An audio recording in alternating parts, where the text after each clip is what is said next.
والحوار ده عملته ازاي؟ ان انا بقيت مثلا ان انا لما اجي مثلا ادخل الحمام اعزكم الله يعني، فلما ما بقتش اخرج الا لما اتوضى. فانت بجد والله جرب الحوار الجامد ده، انك انت لما تيجي تدخل الحمام ما تخرجش الا لما اتوضى، لان ده هيخليك انك انت دايما تكون كده على وضوء. فخلاص بقى اول لما الاذان يأذن على طول هتروح تصلي بقى، مش هتكسل بقى انك انت تروح تصلي، ومش هتحس يعني ان الحوار كبير يعني.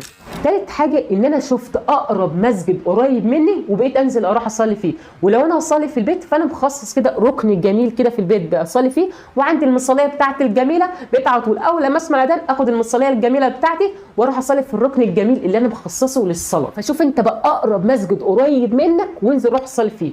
ولو انت هتصلي في البيت فخصص كده ركن جميل كده يكون المكان ده خاص للصلاه ليك، بحيث انك انت اول لما تسمع اذان على طول تروح تصلي في الركن الجميل ده. البنات حاولي ان الخمار او الازدال اللي انت بتلبسيه وانت بتصلي ان هو ما يكونش ضايق عليكي. ليه؟ لان ده بعد كده ما يحسسكيش ان في صعوبه وانت بتصلي، فده